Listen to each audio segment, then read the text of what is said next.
baca apa yang Ustaz tulis ni, masya-Allah.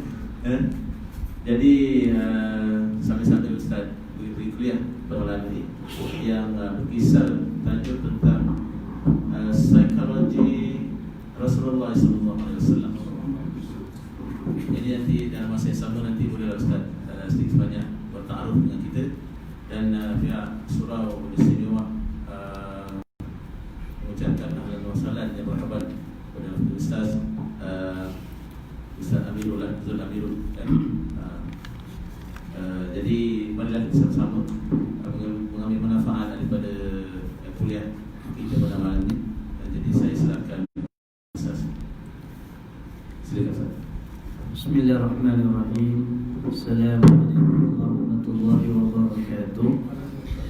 Alhamdulillahi rabbil alamin, wassalatu wassalamu asyrafil anbiya'i wal mursalin wa ala alihi wa sahbihi ajma'in. Qala rabbi shrah li sadri wa yassir li amri wa hlul 'uqdatam min lisani yafqahu qawli.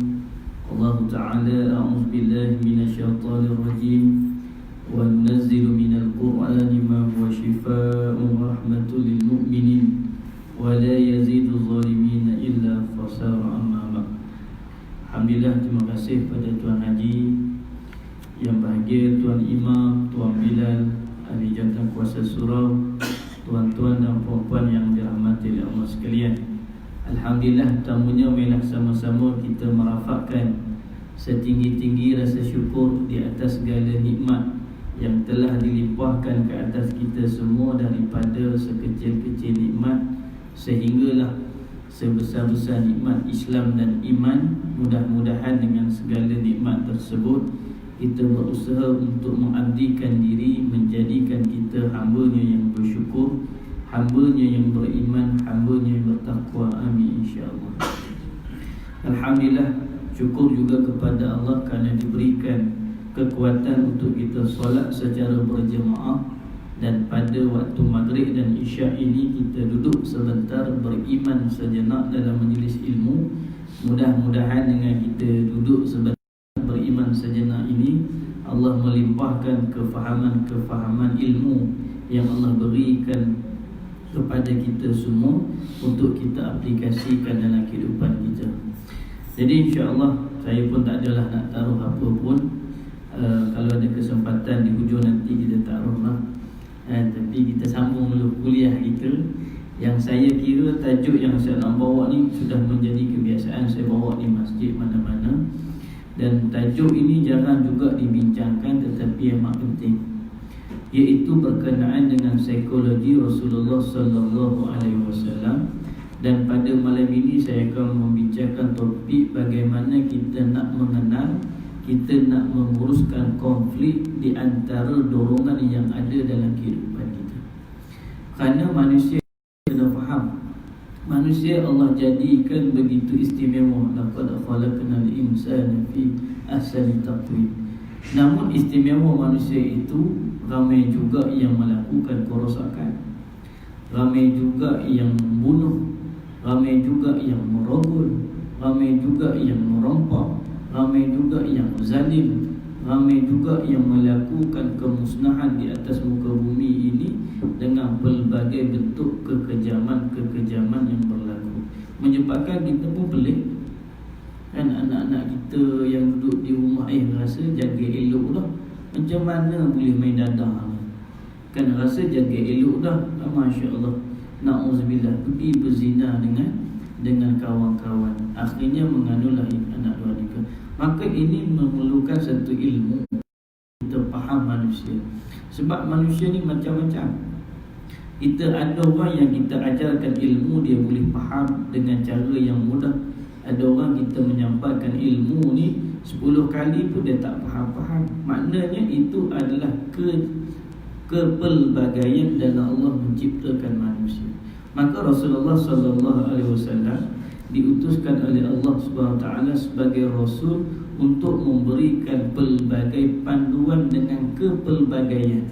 Setiap manusia ini dia ada istimewa dia tertentu, dan pendekatan kepada manusia ini tak sama. Kita perlu mendidik, mengajar manusia ini mengikut kesesuaian manusia itu sendiri. Kerana perwatakan manusia berbeza-beza. Ada orang dia kasar tapi penyayang. Ada orang penyayang tetapi kedekut. Ada orang rajin tapi dalam masa yang sama panah barang. Jadi maknanya ini manusia ni satu ilmu yang sebenarnya Rasulullah sallallahu alaihi wasallam telah memperkenalkan, dan 4 ilmu penting yang perlu kita lihat kepada kejadian manusia itu sendiri, iaitu ilmu pertama, iaitu ilmu fizikal. Fizikal manusia ni sangat istimewa. Sebab itu orang sanggup menghabiskan duit untuk menjaga biofizikal dia. Lebih-lebih lagi dengan isu, maknanya orang berusaha untuk membelinya emas untuk tutup diri dia. Musim sekarang ni lah orang akan jaga hygiene betul-betul, basuh tangan berkali-kali, sabun lagi. Sebab apa? Mereka nak jaga biofizikal mereka itu agar sentiasa berada dalam keadaan optimum supaya sihat sejahtera. Jadi Nabi SAW banyak memberikan panduan, terutamanya dalam bab penjagaan fizikal, terutamanya dalam soal al-halal bayyinun, iaitu makanan yang halal dan lagi baik. Itu sebagai contoh. Elemen yang kedua adalah elemen psikologi. Yang inilah pembentukan sikap, pembentukan peribadi. Kerana bila kita bercakap soal psikologi, kita bercakap soal bagaimana akal menterjemahkan fikiran dan nafsu menterjemahkan perasaan. Itulah psikologi. Ada orang akal dia ni elok, rasional, tapi dalam masa yang sama dia tak mampu mengawal nafsu. Rasa betul dah ini memang halal, ini haram, ini boleh dibuat, ini tak boleh dibuat. Akalnya menilai dengan betul, tapi gagal mengawal hawa nafsu, buat juga hak salah. Itu jadi Nabi memberikan banyak panduan bagaimana nak bentuk. Tapi ada orang rosak dah fikiran dia. Dia kata tak apa, suka hatilah kita nak laki sama laki pun, kita suka perempuan sama perempuan pun, itu hak saya. Maksud di sini kita telah lihat bahawa telah rosak kepada pemikiran dia, dan sehingga kan rosak juga hawa nafsunya. Jadi ini beza untuk kita mendekati golongan yang kita rasa ini ada masalah psikologi. Elemen yang ketiga adalah elemen yang kita namakan sosial, hablum minan nas, dan juga yang keempat adalah spiritual, rohani, iaitu hablum minallah. Jadi keempat-empat perkara ini Nabi sentiasa pelihara dan jaga, memberikan dengan lengkap. Dia tak boleh kita ni jaga rohani saja, tapi hubungan dengan orang lain, Masya Allah, suka buang sampahnya, suka parking bloknya, kemudian menyusahkan orang lainnya. Ini tak boleh juga.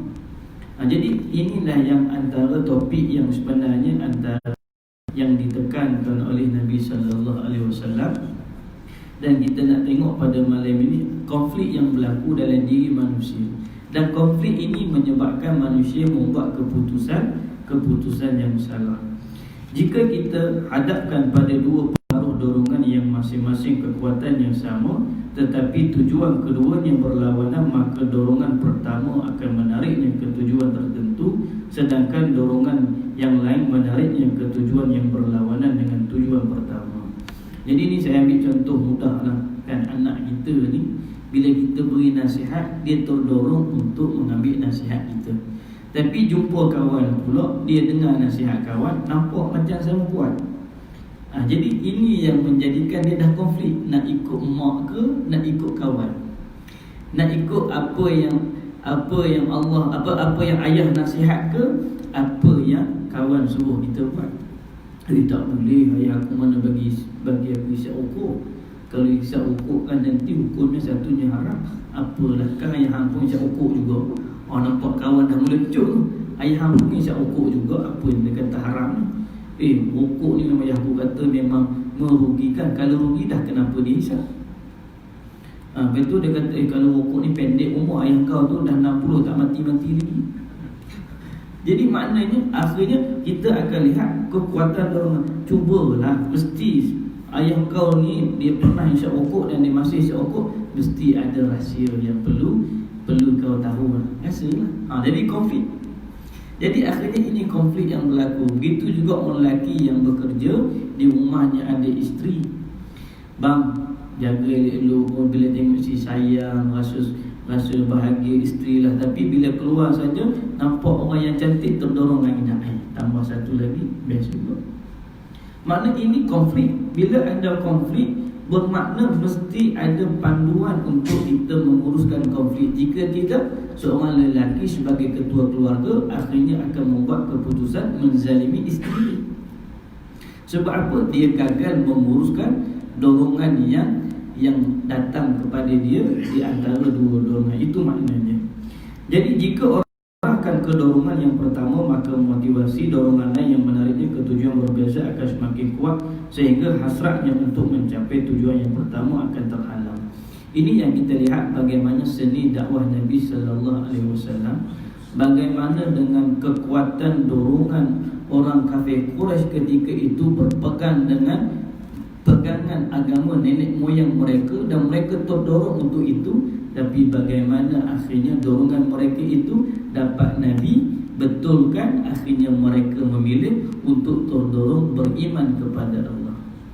Apa dorongan yang kita ada kisah kita lihat bagaimana Sayyidina Umar mula-mula apa yang Sayyidina Umar rasa, dia terdorong untuk membunuh Nabi sallallahu alaihi wasallam.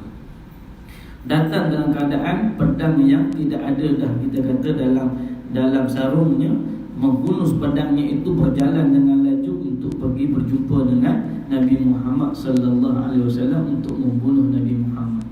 Tapi dalam tengah jalan tu nak ke mana Umar? Aku nak pergi jumpa Muhammad, aku nak bunuh dia. Sebelum kamu nak jumpa bunuh Muhammad ni, pergi tengok adik kau dulu. Sebab adik kau dah beriman kepada ajaran yang dibawa oleh Nabi Muhammad sallallahu alaihi wasallam. Pendekkan cerita, pergi ke rumah adiknya, maka di situ ada dorongan yang lain yang akhirnya dia rasa begitu kuat dorongan tersebut, akhirnya dorongan membunuh itu berjaya dihapuskan oleh dorongan yang kuat di rumah adiknya itu. Akhirnya asyhadu an la ilaha illallah wa asyhadu anna Muhammadar Rasulullah. Jadi ini yang persoalan yang sepatutnya kita faham. Ustaz, anak saya dah terpengaruh, dia pengaruh dengan gadget, terpengaruh dengan kawan, terpengaruh. Persoalannya kenapa dorongan itu lebih dipilih olehnya, bukan dorongan saya mesti ikut ayah saya mesti ikut mak saya mesti datang ke masjid. Sebab itu kita tengok dorongan ke kedai mamak lebih kuat berbanding dorongan datang ke masjid. Maka di sini satu persoalan yang kita perlu timbul, apa konflik yang berlaku di situ menyebabkan mereka membuat pilihan begitu. Maka ini persoalannya. Sebagaimana yang disebutkan oleh Allah Subhanahu Wa Taala, konflik yang berlaku kepada orang, sebagaimana firman Allah dalam surah An-Nisa ayat 142 hingga 143, sesungguhnya orang-orang munafik itu menipu Allah, dan Allah akan membalas tipuan mereka. Dan apabila mereka berdiri untuk solat, mereka berdiri dengan malas. Mereka bermaksud riak dengan solat di hadapan manusia, dan tidaklah mereka menyebut Allah kecuali sedikit sekali. Mereka dalam keadaan ragu-ragu antara yang demikian iman ataupun kafir. Tidak masuk kepada golongan ini orang-orang beriman, dan tidak pula kepada golongan itu orang-orang kafir. Barang siapa yang disesatkan Allah, maka kamu sekali-kali tidak akan mendapat jalan yang untuk memberi petunjuk baginya. Jadi ini salah satu dalil yang Allah ceritakan tentang konflik berlaku kepada orang munafik. Dia konflik, dia tak boleh pilih sama ada dia nak beriman ke dia nak kafir. Akhirnya dia berlakon saja. Dia berlakon di hadapan orang beriman, nampak berimanlah dia. Di hadapan orang kafir, dialah kafirnya, paling jahatnya. Sebab tapi dalam keputusan diri dia sendiri, dia tak tahu aku ni beriman ke aku kafir. Sebab di belakang manusia, di belakang orang beriman, dia akan bermalas-malasan untuk mendirikan solat, dan dia tidak akan mengingati Allah. Ini konflik juga berlaku dalam masyarakat Islam kita yang memerlukan. Kita semangat kadang-kadang di hadapan orang ni, kita boleh bersedekah, kita rajin semayang, kita rajin tolong orang, kita rajin baca Quran, kita rajin boleh duduk iktikaf, kita boleh cakap soal hal-hal agama dengan kawan-kawan kita. Balik ke rumah dah pula senyap saja, tak panggil pula anak kita yang tak menutup aurat tu, along main sini, ayah nak bagi nasihat. Isteri kita yang maknanya kita tahu masih lagi kurang didikan tu, tak panggil pula yang main sini, abang nak bagi nasihat. Sebab apa? Konflik. Kadang-kadang kita tak tahu apa yang sepatutnya kita pilih dalam kehidupan kita ini, dalam kita nak menunjukkan jalan yang benar. Kita ni orang yang macam mana? Adakah kita ni orang yang sebenarnya berpegang kepada Al-Quran dan Sunnah, ataupun kita pilih-pilih? Kita cakap Islam ni tengok tempat lah. Tapi kalau tempat macam tak sesuai, kita kata betul lah tu, okey, tak ada masalah. Jadi kita membuang pakaian Islam kita di tempat-tempat tertentu, dan kita memakai pakaian Islam kita di tempat-tempat tertentu. Maknanya kita dah ada konflik. Kita tak tahu kita ni terdorong kepada mana. Keyakinan kita itu bulat ataupun tidak. Ini persoalan yang dibawa oleh Nabi SAW. Rasulullah juga menggambarkan konflik kejiwaan yang dialami orang munafik yang bimbang untuk bergabung antara kelompok Islam dan kafir, dengan keadaan seekor kambing betina yang ragu untuk bergabung pada dua kawanan kambing. Sesekali kambing betina bergabung dengan salah satu kawanan kambing, tetapi kambing betina juga bergabung dengan kawanan kambing yang lain. Jadi Nabi ibaratkan seperti kambing. Dia tak tahu nak pergi ke kawanan mana. Jadi banyak sekali kalau kita nak bahas, kita tengok realiti masa ini, konflik anak-anak kita nak mencari kerja. Kan dia nak cari kerja yang halal ke kerja yang gajinya lumayan. Ini konflik. Sebab apa? Kerja yang halal pun dia tengok, alamak tak cukup ni, nak survive ni, maka akhirnya dia buat kerja yang haram. Itu konflik yang akhirnya, sebab itu kita tengok anak-anak remaja kita sanggup melacurkan diri kerana itu jalan yang mudah untuk mendapatkan duit. Jadi ini konflik. Jadi dia ni konflik. Nak tipu orang ke, kita nak jujur. Sebab kalau jujur nanti orang tak beli produk kita. Jadi akhirnya menipulah, kata pakailah ni kita buat skim untuk bantu begini. Umrah pun orang boleh tipu. Package umrah pun orang boleh tipu. Sebab apa? Kerana dia mengalami konflik untuk dia ni benar-benar buat kerja fi sabilillah untuk orang menunaikan umrah, ataupun dia nak ambil kesempatan. Ada kes berlaku, jadi mutawif, pergi mutawif untuk mengorbankan orang. Konflik lah tu. Konflik. Kamu nak jadi mutawif, nak mana saya tak kata, jangan silap faham, ini kes yang berlaku mungkin 1, 2, ataupun mungkin itu saja kes yang terpencil. Jadi pergi, maknanya sepatutnya kamulah yang mengajar orang untuk mendidik, melakukan ibadah dengan baik. Tapi konflik, cantik pula anak dara dia, dah bagi konflik dah. Jadi nak mengorat ke, nak mengajar tu, nak jaga pandangan ke, nak cucuk jarum. Jadi ini konflik yang sebenarnya akhirnya kita perasan nanti berdasarkan perbincangan yang akan datang ni, kita akan lihat bagaimana sebenarnya memang banyak konflik dalam diri kita. Konflik kejiwaan yang sering dialami orang disebabkan oleh adanya tarik menarik antara setiap dorongan, antara keperluan asas, hawa nafsu, keinginan keduniaan yang harus dipenuhi di satu pihak, serta dorongan agama dan rohani di pihak yang lain. Dorongan agama cenderung mengawal dorongan organik dan hasrat indrawi. Jadi ini konflik kejiwaan dalam kita, antara keperluan asas, antara hawa nafsu. Kita ni dah penuh ke tak keperluan asas, ataupun kita ni penuhi kehendak kita dulu. Kita duk kejar benda yang kita pun rasa benda tu dah kehendak kita. Kita duk kejar menambah kekayaan, tambah lagi, tapi bekalan akhirat kita tak tambah pula. Maka ini konflik. Maknanya dia konflik dalam dia nak memilih untuk menambahkan kekayaan dia di dunia ke, dia nak menambah bekalan dia di akhirat. Dia nak mengambil kedudukan yang tinggi di sisi manusia ke, dia nak mengambil kedudukan yang tinggi di sisi Allah. Ini konflik yang sering berlaku.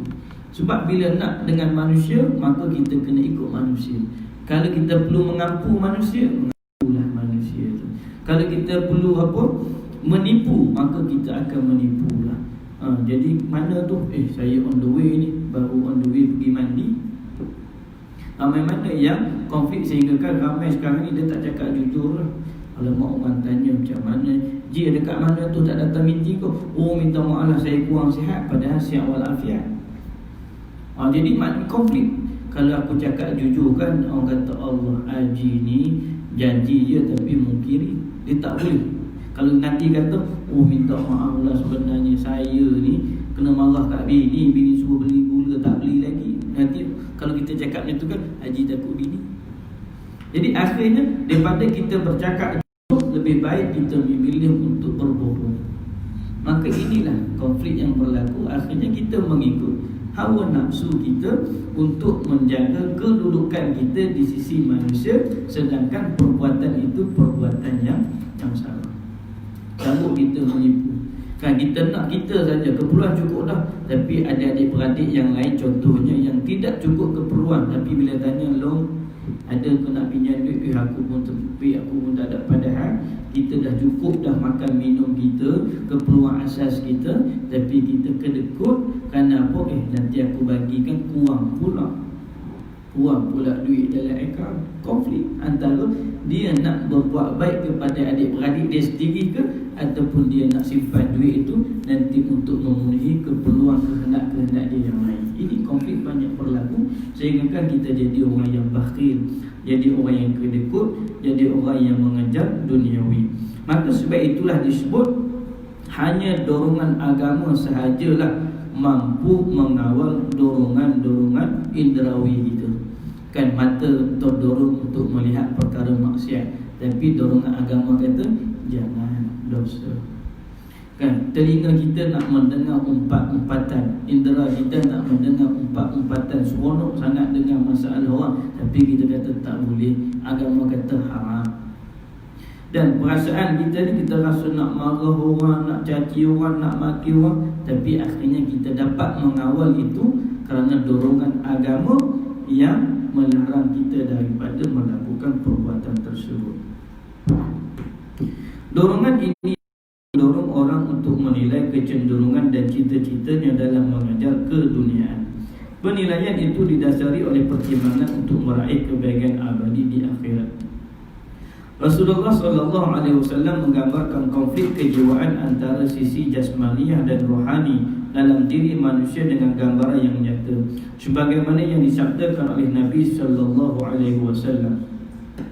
Aku bagaikan orang menyalakan api ketika api itu menerangi sekelilingnya. Api itu menyambar tempat tidur. Orang berusaha memadamkan api itu, namun orang itu menceburkan dirinya ke dalam api itu. Kemudian Nabi SAW bersabda, itulah perumpamaan aku dengan kalian. Aku berusaha menyelamatkan kalian semua dari jilatan api, maka hati-hatilah dengan api, hati-hatilah dengan api, sebab kalian semua berusaha menyelamatkan aku, tetapi kalian menceburkan diri ke dalam api itu. Hadis riwayat Imam Muslim. Maka jelas di sini Nabi memberikan peringatan kepada kita. Nabi ini bawa hidayah yang cukup jelas, ajaran yang penuh dengan rahmat kasih sayang daripada Allah, ajaran yang membawa kepada kehidupan yang bahagia di dunia dan di akhirat. Dan kita tak perlu pun untuk kita menyanjung, kita maknanya tak perlu pun untuk kita meletakkan Islam ni di tempat yang maknanya memang dah tinggi lah.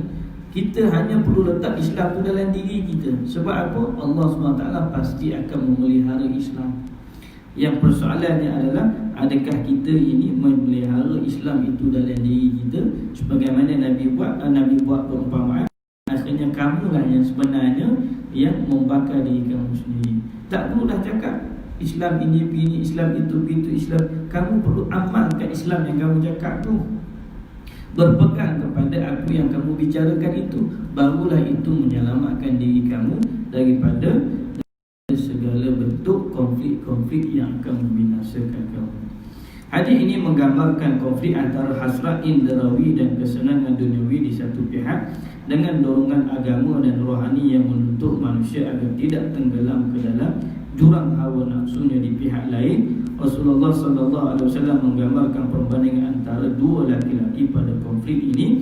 Salah satu di antara keduanya ialah orang yang cerdik, iaitu mengekan dan mengawal hawa nafsu syahwatnya serta beramal untuk kehidupan akhirat. Adapun yang lain ialah orang yang dungu, yang tidak dapat berfikir jernih, dia selalu mengikuti hawa nafsu syahwat dan tidak beramal untuk hari akhirat.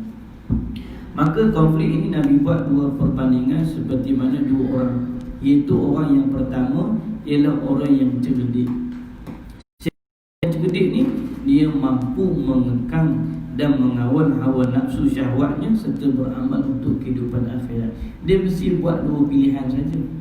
Sama ada kita nak macam mana nak pemurah, mesti jangan kedekut. Dia tak ada macam mana tak nak kedekut, kena pemurah, itu jawapan dia. Macam mana nak pemurah, jangan kedekut. Macam mana tak nak kedekut, kena pemurah. Itu saja pilihan kita. Kalau kita tak pemurah, maknanya kita akan jadi kedekut. Macam mana kita nak jadi seorang yang penyayang, jangan jadi seorang yang pemarah. Kalau kita jadi pemarah, maka sukar untuk kita menunjukkan sifat penyayang kita, kerana dia berlawanan. Penyayang antara pemarah. Saya marah-marah pun sayang, itu lain makna dia. Tapi yang marah saya kasih sayang ni berbeza dengan marah hawa nafsu, itu tak sama. Jadi benda kita nak kena faham sebagaimana yang Nabi sebut. Kalau orang cerdik ni, dia mampu buat pilihan. Dia tak ada dah, saya tengok je, sama ada meninggalkan ataupun kamu duduk di situ. Itu saja. Dia tak, saya tak buat apa-apa, saya tengok aja. Itu pun sama juga, iaitu kamu bersekongkol dengan perbuatan-perbuatan maksiat. Maka kena buat pilihan. Orang yang cerdik ni, dia beramal untuk hari akhirat. Dia takkan terikut dengan dorongan-dorongan yang lain, walaupun orang lain cuba mendorongkan. Ada pun orang yang kedua ni, dia orang yang dungu, orang yang bodoh, iaitu dia tidak dapat berfikir dengan baik. Dia selalu ikut hawa nafsu dan tidak beramal untuk akhirat. Dia sanggup berjoget dalam media sosial. Mungkinlah tuan-tuan, orang muda tahulah kan sekarang macam-macam ada, Bigo Live lah, TikTok. Masa saya dengar penerangan ketua bahagian siasatan jenayah Syah Alam, dia cerita macam-macam. Sekarang ni banyak media sosial yang maknanya sangat bahaya, sehingga kan anak-anak remaja kita, ataupun bukan anak remaja, suami orang ke, janda orang ke, duda orang ke, kalau nak cari pasangan untuk berzina pun, suka sama suka pun mudah. Dia sanggup untuk menunjukkan tubuh badannya, menunjukkan menjatuhkan maruah dirinya. Sebab apa? Sebab dia tidak memilih untuk mengekang hawa nafsu. Jadi dia konflik. Dia sanggup, walaupun itu benda yang sangat memalukan, tapi dia kata tak apa, yang penting orang tengok nanti orang suka. Dia boleh jadi perempuan kalau dia lelaki, dia boleh jadi lelaki walaupun dia perempuan. Maknanya dia tak rasa malu dah. Sebab apa? Sebab dia ada konflik dalam diri dia. Aku nak ikut Allah ke aku nak ikut manusia? Kerana sekarang ni orang tengah menyanjung aku ni. Orang sanjung apa pun yang dibuat, orang kata betul, dan ada penyokong, ada pengikut, ada itu, ada ini. Jadi lebih baik dia ambil dunia.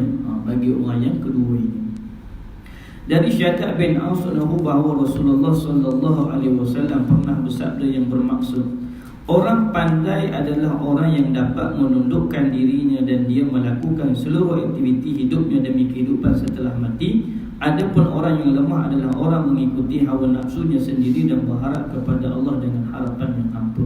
Hadis riwayat Imam Tirmizi, Ahmad, Ibnu Majah dan Syaibani. Jadi dalam hal-hal yang kita kata bersifat akhlak pun itu jelas. Dan sama ada kita nak berdendam ke kita nak bermaaf-maafan, payah kita nak maaf. Sebab tu orang Melayu ni kalau dia sumpah ni 7 keturunan, 7 keturunan aku tak akan memaafkan dia. Nak maknanya begitu kuatnya dia punya pegangan itu terhadap keluarga keturunan dia, sehingga kan kalau orang buat silap itu sanggup dia menyumpah orang sampai 7 keturunan tak nak maafkan. Sedangkan yang sepatutnya kalau dia fikir untuk akhirat, Nabi kata pun memaafkan. Kita tak boleh lupa itu hal lain, tapi ramai orang yang berdendam daripada memaafkan. Kadang-kadang hal yang kecil. Sebab itu akhirnya dalam masyarakat kita senang bergaduh hal yang kecil saja.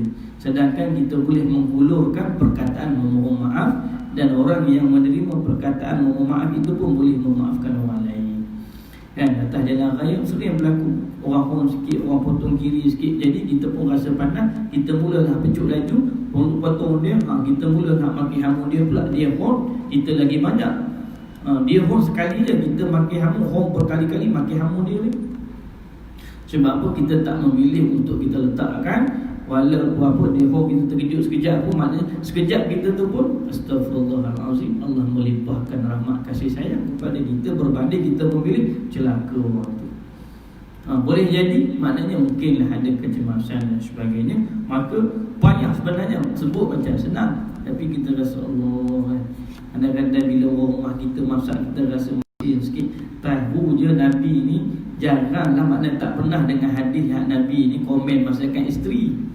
Tapi kita ni kan kita boleh memilih je antara nak memuji ataupun nak, maknanya kita nak marah. Memuji macam, oh terima kasihlah awak masak juga, walaupun awak ni maknanya penat lelah lagi kerja lagi, terima kasihlah masak. Sedap ke bang? Alhamdulillah. Itu je lah. Haki dia rasa pun dia tahulah sedap tak sedap tu. Tapi kalau kita memilih sakat 20 tahun masak ni, bilalah nak pandai-pandai. Jadi awak memilih untuk menyakiti hati dia ke, ataupun kita memilih untuk Allah. Dah buat macam mana? Kita orang lelaki ni jarang je makan rumah, bukanlah 5 kali sehari makan rumah. Hari ni kita kata bang nak keluar sekejap, kita boleh kena roti 6 ayam tondori lagi sedap. Maknanya kadang-kadang kita boleh saja untuk memilih tindakan yang lebih baik berbanding tindakan-tindakan yang kita rasa kita nak ikut saja hawa nafsu kita, sehingga kan berlakunya pergaduhan dan sebagainya. Sehingga kan akhirnya kita memilih untuk kadang-kadang memukul, mencederakan, mengeluarkan perkataan yang menghina, kemudian membandingkan dan sebagainya lah. Sebabnya pengalaman pun banyak juga lah, kadang-kadang orang yang datang ke rumah kita ni, rumah saya pun banyak dari kita masalah-masalah yang berlaku. Jadi kita dapat simpulkan bahawa itu konflik yang kamu tak berjaya nak keluar, iaitu antara diri sendiri. Yang diri sendiri tu duduk salah ke orang lain, itulah konflik yang lagi besar. Salah isteri saya ustaz, isteri saya ni macam ni, isteri saya tu macam tu, isteri dengan isteri pula ustaz, suami saya ustaz. Jadi akhirnya masing-masing berkonflik kerana kamu memandang diri suami dan isteri, suami memandang diri suami, dia tak memandang diri dia. Jadi tak memandang diri sendiri. Akhirnya konflik dia itu sentiasa nak cari titik lemah orang lain, bukan dia nak melihat bahawa siapa yang paling bagus dalam memberi kerana Allah SWT. Itu contoh. Rasulullah SAW juga mengisyaratkan konflik kejiwaan yang dialami manusia saat baginda mengingatkan orang beriman dari hasutan hawa nafsu dan kesenangan serta kecenderungan mereka, terutama kecenderungan seksual. Baginda Rasulullah SAW memperingatkan mereka supaya bersikap berhati-hati terhadap rayuan dan pujukan kaum perempuan. Nabi SAW bersabda, sesungguhnya dunia ini adalah manisan kehijauan dan sesungguhnya Allah mewakilkan kalian untuk menjaganya. Kemudian dia melihat bagaimana engkau memperlakukannya. Takutlah kalian pada dunia dan takutlah kalian terhadap para perempuan, kerana sesungguhnya fitnah yang pertama kali menimpa Bani Israel berasal daripada perempuan. Hadis riwayat Imam Muslim. Jadi ini satu sikap yang Nabi suruh kita ambil berhati-hati. Pertamanya adalah hal dunia. Dunia ni memang mengasyikkan, tak ada orang pun tak nak dunia. Mesti kita rasa seronok nak pergi jalan sana, nak main salji, kita nak naik bangunan yang tinggi, kita nak duduk dalam kereta yang mewah, yang kelajuannya bagus, kita nak memiliki rumah yang besar, kita nak makan tempat yang mewah, kita nak makan makanan yang sedap, kita nak apa saja yang menarik atas dunia ni, kita nak merasa. Ujungnya tak mampu tu yang tak merasa tu. Kalau mampu memang confirm laga air, jom kita ke London, terus beli tiket ke London. Sebab memang kalau kita kata kita tak mampu saja, di Kuala Lumpur ni kawan saya cerita lah, dia kata memang orang yang berkemampuan ni dia pergi ke tempat karaoke 20,000 satu malam. Harga tempat satu bilik tu macam mana 20,000? Lagu apa dia nyanyi, kita kata mikrofon apa dia guna. Harganya bukan pada mikrofon, harganya bukan pada pada lagu itu, harganya dalam bilik tu apa yang ada. Masya Allah. Jadi ada duit pergi 20,000 satu malam. Ada lagi paling mahal dia kata 40,000 satu malam. Allah tu baru karaoke, tu tak kira lain ni.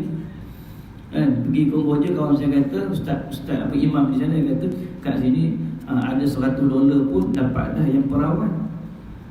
Check in di hotel, maknanya Allah Akbar. Kalau ada duit boring kan, jom kita pergi Kamboja. Maknanya nasib baik lah. Maknanya kalau tak ada duit ni tak buat lah kita. Alhamdulillah. Kadang-kadang kita tak nampak, tapi orang yang ada harta kekayaan amat besar ujian dia sebab dia mampu. Bila orang ni kaya dan dia berjaya menjaga diri dia, maka orang ni perlulah kita ambil nasihat. Kita perlu ambil dia sebagai ikon kita, kerana dia mampu untuk melepasi ujian itu. Walaupun dia ada harta, ada kekayaan, tapi dia masih lagi tawaduk, beriman, mengekalkan ketakwaan kepada Allah, sanggup menginfakkan harta orang. Macam ni yang kita nak. Tapi Nabi kata takut kalian kepada orang perempuan. Memang fitnah orang perempuan ni, orang lelaki tahulah, orang perempuan dia tak tahu. Tapi orang lelaki tahu macam mana orang perempuan ni bahaya daripada orang lelaki. Sebab apa? Orang lelaki mesti tertarik kepada orang perempuan. Tengok cantik sikit, tengok lawa sikit. Kalau lalu kat wall kita itu, Masya Allah, kena istighfar sungguh-sungguh, barulah kita tak tekan. Itu kita tak cari ni, baru lalu kat wall baru tu lalu siapa ni? Nasib baiklah, lelaki yang bolehlah kita tengok. Walaupun perempuan baru itu tak apalah ni. Mana kita ini perempuan mana ni, apa isunya. Lalu sikit kat wall kita pun kita Masya Allah, konflik ni nak tengok ke, nak skip saja. Astaghfirullahalazim, astaghfirullahalazim. Ni pun saya bercakap pada diri saya sendiri. Kerana orang lelaki ni banyak kes-kes yang melibatkan orang lelaki ni gagal menguruskan keluarganya juga kerana seorang wanita. Banyaklah kalau nak cerita kes pun, saya pun tak sanggup lah nak cerita. Yang memang datang jumpa, memang cerita pada kita, kita kata Allahu Akbar. Ingat ke dalam movie je, tapi memang berlaku pada realiti. Rosak orang lelaki kerana fitnah orang wanita. Dari Abu Barzah Al-Aslami radhiyallahu bahawa Rasulullah sallallahu alaihi wasallam pernah bersabda yang bermaksud, hal yang sangat besar aku takut atas kalian semua ialah harta, kekayaan, perut dan kemaluan kalian serta fata morgana, yakni khayalan yang menimbulkan fitnah. Hadis riwayat Imam Bukhari, Imam Muslim. Lagi nasihat Nabi. Dan ini yang sebenarnya dalam pendidikan awal kanak-kanak, jangan kita tunjuk sangat benda-benda ini pada anak kita. Gadget tu dia explore habis tu. Anak-anak kita ni, dia tengok dalam YouTube tu orang makan gula-gula, orang makan tu, orang makan ni. Jadi dia minat tengok Allah. Maknanya dia dah rasa nikmatnya hidup kalau bertimbun-timbun gula-gula dia kan. Bila dia buat video YouTube tu, bertimbun-timbun dia buat video makan gula-gula. Anak kita umur 3 tahun tengok, dia pun imagine Allah, inilah kehidupan yang membahagiakan masyarakat fikiran dia. Duduk tengok lagi kan cerita yang bercinta-cinta dengan anak remaja kita umur 13, umur 15. Dia kata inilah hidup. Bila kita ada seorang lelaki yang mencintai kita, yang melindungi kita, yang boleh bagi ayat yang menyebabkan kita rasa semangat, dia pun baik pada belajar, baik kita cari lelaki yang boleh membahagiakan kita. Hak tu jadi anak-anak kita rosak daripada belajar. Jadi kita sebenarnya mendedahkan anak-anak kita kepada dorongan yang sepatutnya dia didedahkan. Kita dulu macam mana masa kecil-kecil dulu? Hantar balik waktu maghrib, apa ini makan dia. Waktu maghrib kita dah kena balik dah. Boleh buka TV selepas maghrib, jangan harap nak buka TV. Pergi mengaji. Pergi mengaji Quran. Jalan pula kalau gelap, mana time tak ada berita, jalan je gelap kan. Lalu pokok rambutan kita kan duduk kat kampung ni, kan tengok juga ada langsui, ada hantu raya kan. Orang duduk mengganggu saja nak kacau kita, takut juga laju kan. Jadi pergi mengaji Quran, balik ada kerja sekolah, tak ada kerja sekolah, masuk bilik tidur. Tak ada main apa-apa lah. Jadi dulu kita akhirnya orang-orang yang duduk di kampung ataupun orang yang duduk di bandar ketika dulu, maknanya hidup mereka ketika zaman remaja, zaman mereka bersekolah, mereka sentiasa disuruh untuk fokus kepada pembelajaran. Tidak seperti mana anak-anak kita sekarang ini terdorong dengan dorongan lain. Kan dia buka buku saja matematik, nak buat soalan-soalan satu dia dah buat dah. Ya juga. Tengok saya sekejap. Jadi jawab satu soalan 15 minit, tengok telefon 45 minit. Macam mana study lagi? Okey dah selesai dah. Okey dah tu setengah jam, 1 jam study malam ni. 1 jam study tu 15 minit lah. Hak tak apa yang dengan esek tu 45 minit. Terdorong antara mana dia rasa oh aku boleh. Ini konflik kita dulu tak ada. Tak ada yang mengganggu kita, yang menyebabkan akhirnya kita tak berkhayal dengan khayalan yang anak-anak kita sekarang khayalan dia Allah Akbar. Kan? Orang kita pun semalam ada yang cerita sikit lah pasangan suami isteri datang kahwin berapa lama dah, 22 tahun dah kahwin. Dia kata tak apa masalah awak ni, saya tak tahulah suami saya ni bila nak bersama dengan dia disuruh saya berkhayal, berfantasi supaya saya ni bersama dengan lelaki lain. Apa kejadahnya awak punya ni? Saya pun tak faham saya apa benda. Dan saya pun tak faham juga lah sebenarnya apa yang maksudnya fantasi. Maknanya kita dapat lihat ini dipanggil gangguan psikoseksual. Maknanya seorang lelaki yang membayangkan sesuatu benda yang haram, kemudian bawa jadi kita rosak. Sebab mesti dia sentiasa menonton video-video porno dan sebagainya, akhirnya menyebabkan benda itu merosakkan dia. Jadi banyak lagi lah kita nak bicarakan. Memandangkan jam dah berbunyi masuk waktu isyak, wallahu a'lam, sekadar itu sajalah. Cukuplah tu sebagai mukadimah untuk kuliah pertama kali.